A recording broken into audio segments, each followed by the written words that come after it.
Welcome everyone to oldtacosandgeeks.com. Justin here, back with the series finale. It's so hard to say goodbye.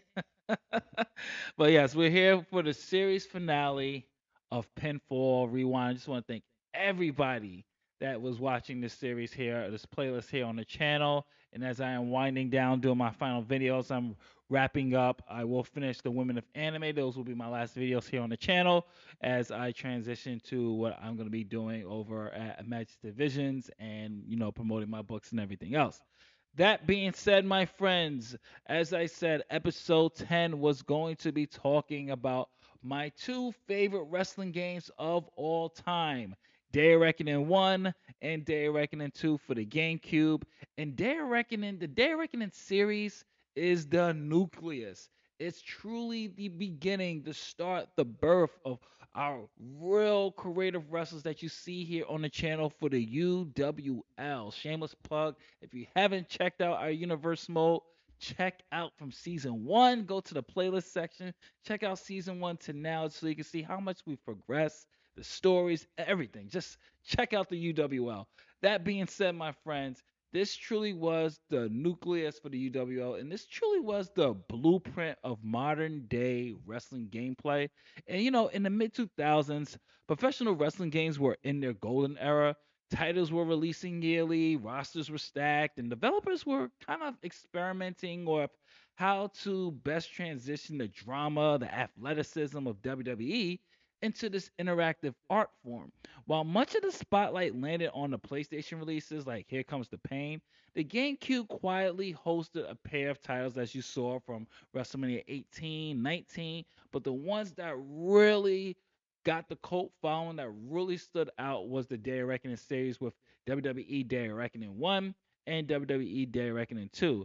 And of course, this was developed by Yuke, and these games were not just interactive sequels to earlier GameCube entries like WrestleMania 18 and 19. They represented a deliberate shift toward a more grounded, system driven approach to wrestling gameplay, where other titles prioritize spectacle and accessibility. The Day of Reckoning series focused on pacing, control, and the idea that a wrestling match should feel earned.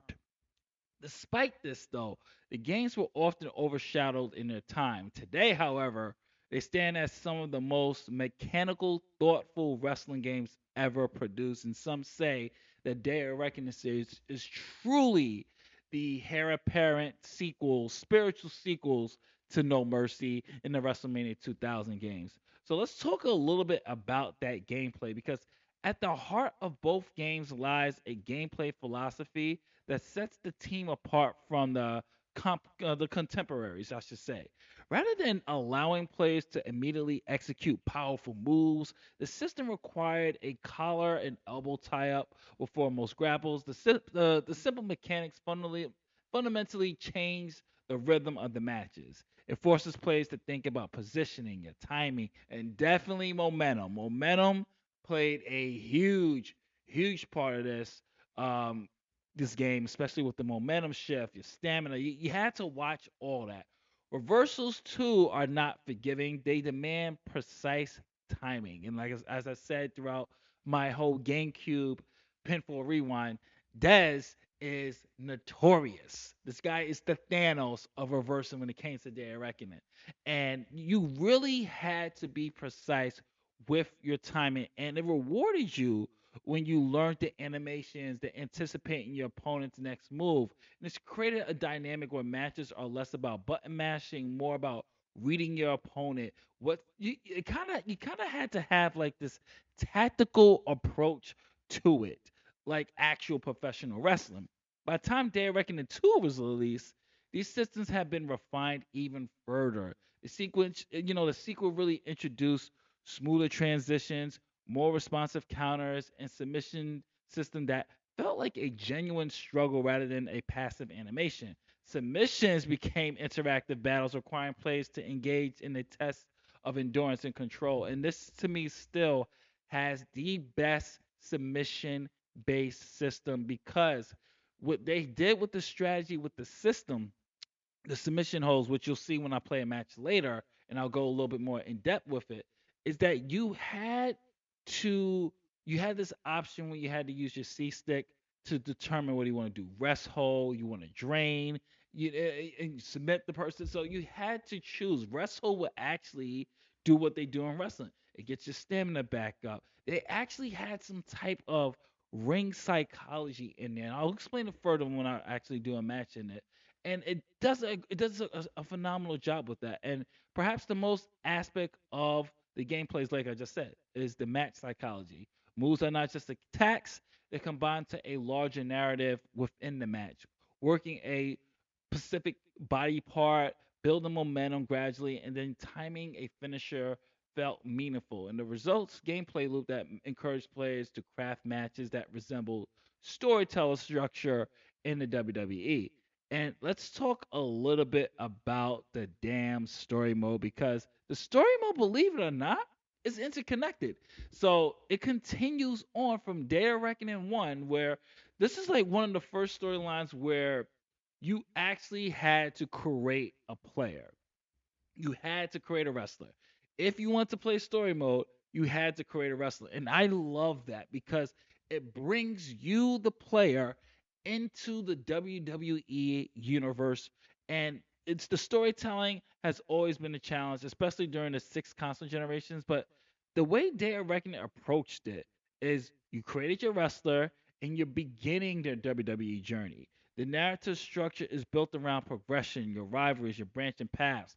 You interact with other wrestlers backstage. You make choices that influence match outcomes, and you gradually rise through the ranks. Of course, like most WWE games at that time, your story mode will end with a climactic battle at the granddaddy of them all, WrestleMania. But Day of Reckoning 2 expanded on it, continuing where you left off, and it was a much darker tone.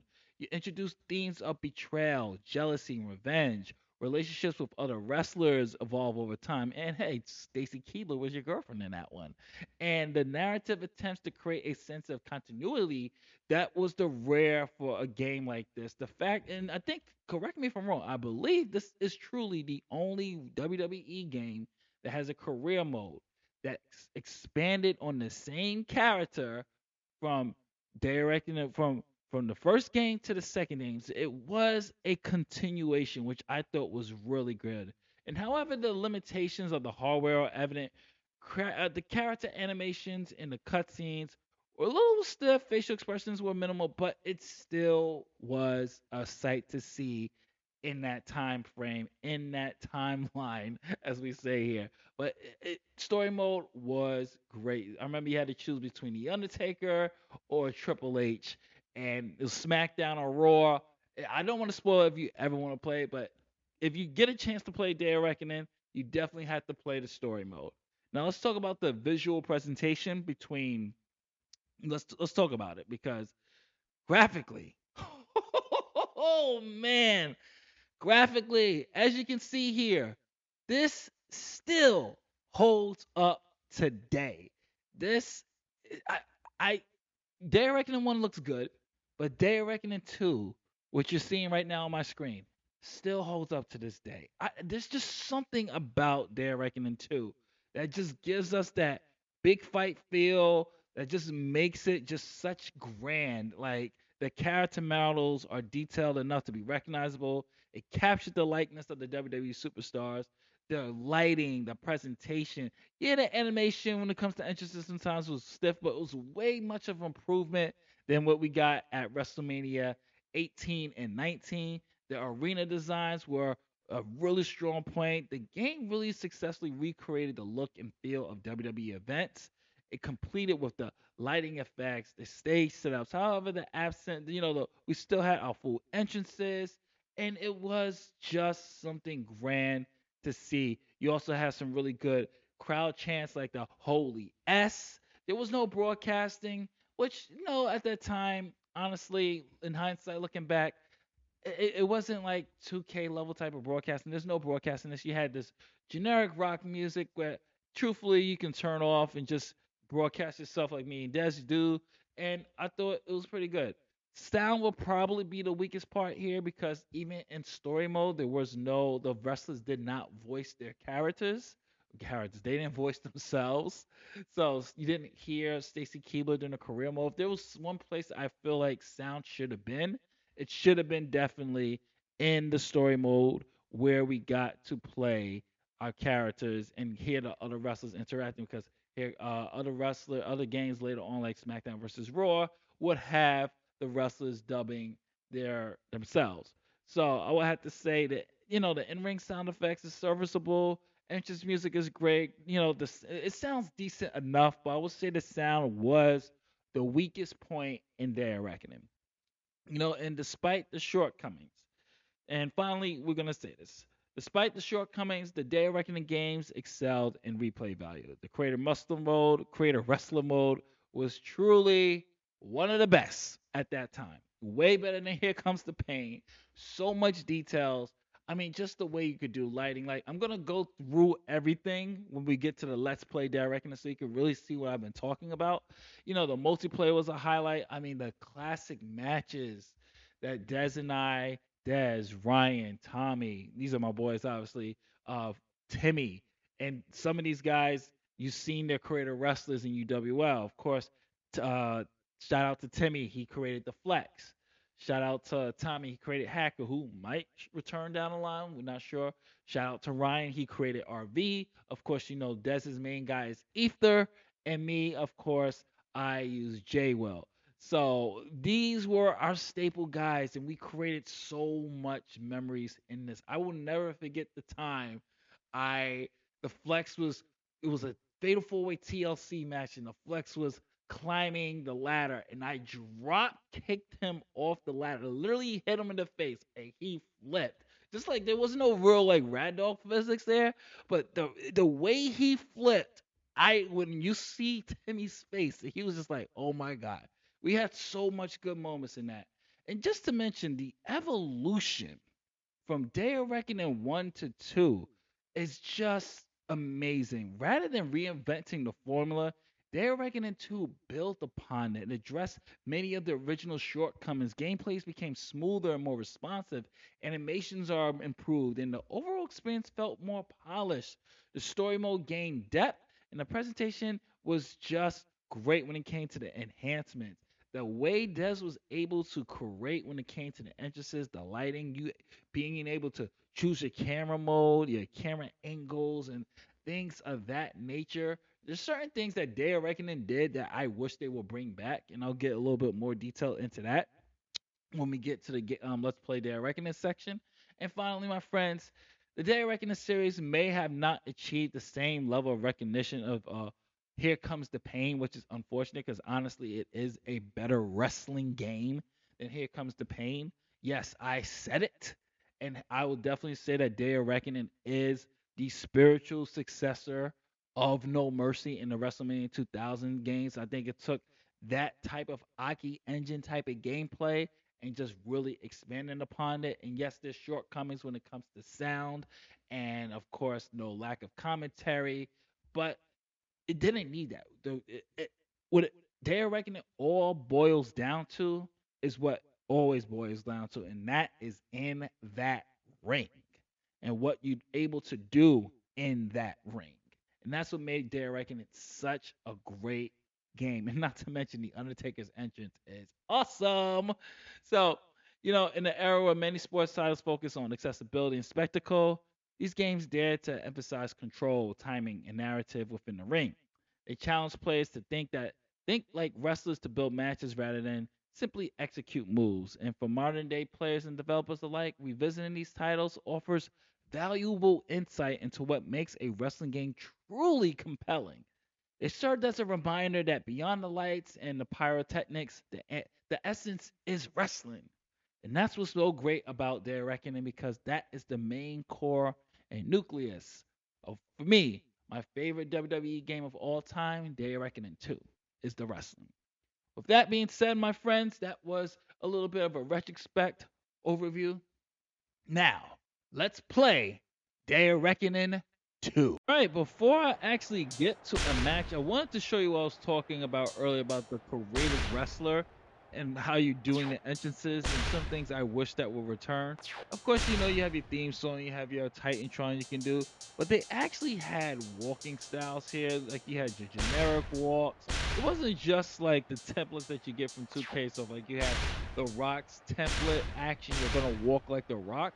Here you can actually walk like a certain creator wrestler, a generic wrestler, and still have the actions of the template wrestler that you're choosing. Not to mention the camera views, as you can see me just choosing. You can choose which spot you want to do depending on what camera you want to start it from the crowd. You can start it from the crowd. You want to start it from behind the Titantron. You can start it from behind the stage, as you can see here with J.O.'s entrance right here. It was just well done. I just felt like it was more customizable than what we got today, especially when it comes to the camera angles. You have various different styles of camera angles that you get to choose from. And I know some people might argue now when it comes to 2K that, with the free flow camera that you can do during the entrance, you can do the camera perspective that you want. I just feel like it's not the same way. Not to mention the fireworks were better here. You had your pyro, you had pyro stage, you had pyro ring, you had pyro ramp. So you had all these things. Yes, we have that today, but I just felt like there was a more variety, way more things that you can do with it. I just felt like it was just a way just ahead of its time, even with the lighting you can do. Not to mention you had a lot of other options like special entrances. You can have the motorcycle, the buggy, the lowrider, the limousine. Hell, the Rene Rapi's dog. Right, Rene Dupree's dog you could come out with, which I'm about to just show you really quickly before we get into the match I'm gonna do. And look at this. It was just so well done. Well, now that being said, my friends, it's time to get to the match here in Day of Reckoning. So, first, I want to show you the beautiful menu screen for Day of Reckoning 2. And look at this. I love the fact that it's just like the crowd waiting to get into the THQ arena. I thought that was very, very clever when it comes to the presentation. So you have your singles, your tag teams, as you just saw there. You got your hardcore, your ladder, your table, TLC, steel cage, Hell in the Cell, last man standing, bra and panties, and of course the Iron Man match. I'll do a last man standing match. And look at all the various arenas that you had here. All well, beautifully done. SummerSlam, Unforgiven, No Mercies in here. Taboo Tuesday, Survivor Series, Armageddon, Royal Rumble, No Way Out, WrestleMania, of course, Sunday Night Heat, and Velocity. I'm going to choose my favorite arena, which was Survivor Series in this one. And just show you just a glimpse of the roster here. I'm going to do... we got to get off that guy. Kane, he who shall not be named. That guy again, Chris Jericho, Masters. I mean, you had the whole ruthless aggression. You had Heidenreich in here, Muhammad Hassan, Orlando Jordan, Orton's in here, RVD, Shawn Michaels, Shelton. I mean, the list goes on. I'm gonna be the Undertaker, by the way. And then you had 4 women to choose from. Then you had a couple of legends that you see here. So let's choose the Undertaker. I'll keep it for 30 minutes because I don't think I'm going to do that long for the last man standing match. And the entrances, when I tell you, you saw glimpses of it with Triple H during the story mode. But here, just that they had Kane's, the best Kane music ever. Finger 11, Slow Chemical. Fight me on this. Love it. It's Kane's best theme song. Definitive Kane. It is just amazing. Just look at the details of this. Yes, I know some people are like, oh my god, the animation walk is. This was the closest I would say that got to Kane's walk. Because Kane has a signature walk during this time. I think they're reckoned out of all the games from Here Comes the Pain to eventually the SmackDown vs. Raw. Just feel like they did Kane here just amazing. Just amazingly done, man. Now, we got to go to the brilliant entrance of The Undertaker here. And from Death Valley, weighing in at 305 pounds, The Undertaker. And of course, the dead man on his way to the ring.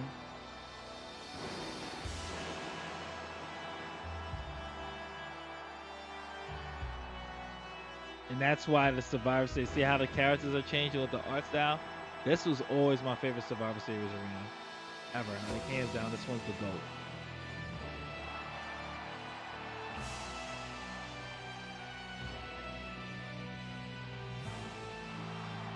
Just the way he's walking to this ring is just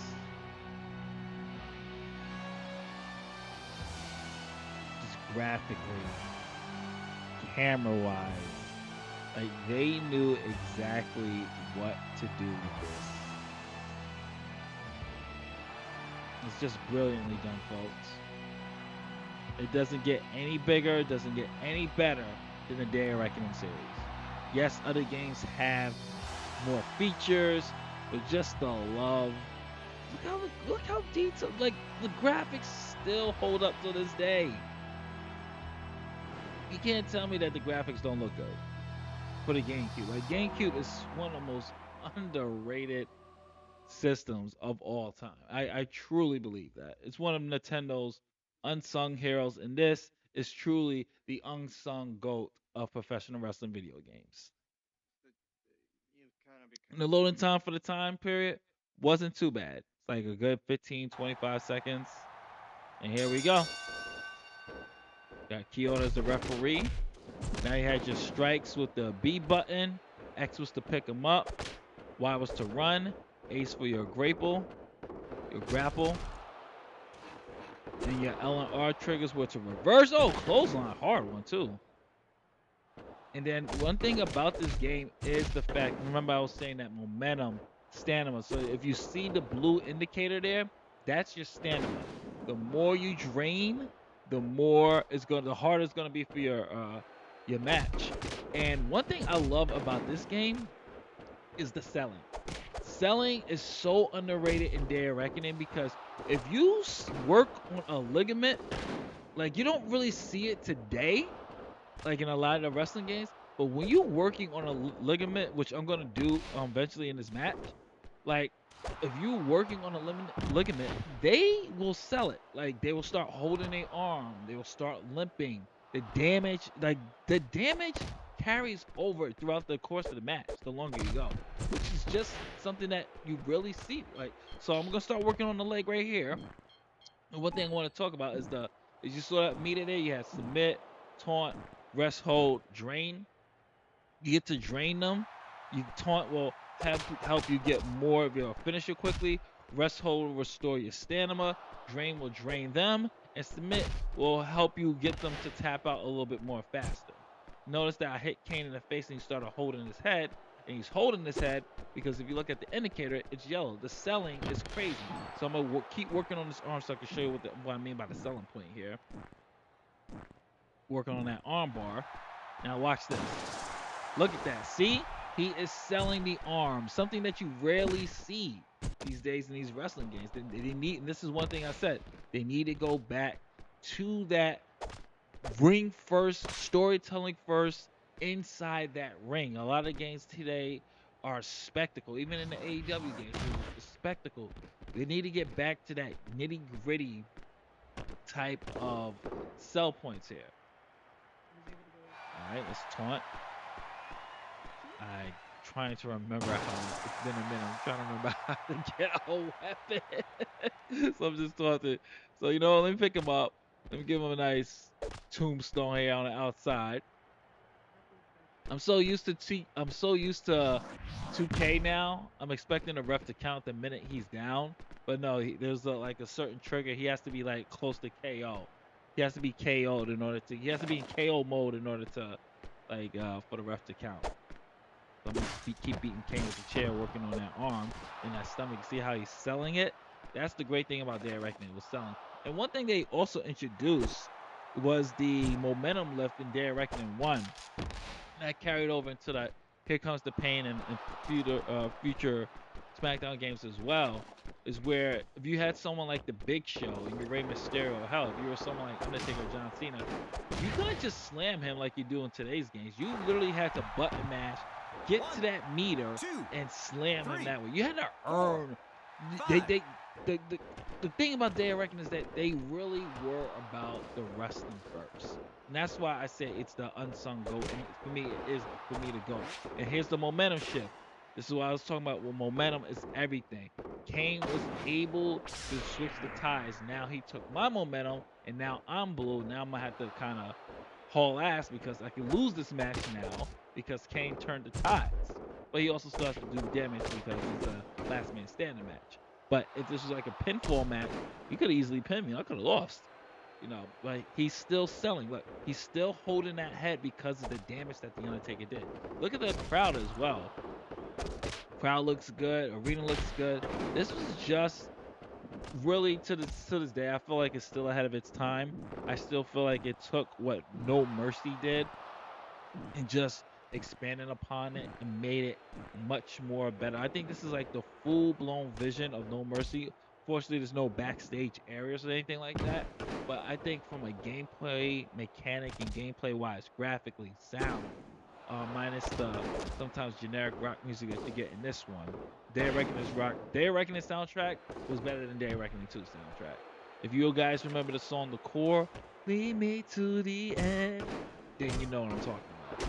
And I'm gonna try to finish this right now. But folks, this has been a look at Day of Reckoning 1 and Day of Reckoning 2 for our final episode of Pinfall Rewind. Thank you for joining me here through these 10 episodes and journey of some of my favorite wrestling games. I got a couple more videos here, and then I'm going to be signing off from Otakus and Geeks, and the rest of the team will be taking over. I'll be heading over to my channel, Magic Divisions, and you'll catch me there promoting my book and doing some other fun stuff over there. So this is Justin from Otakus and Geeks not last time, well, not last time yet. From OtakusandGeeks.com. This is the last time for Pinfall Rewind. This has been Day of Reckoning 1 and 2. Don't forget to like, share, subscribe, show support to other staff members here on ONG. Later days, we'll still be here for UWL.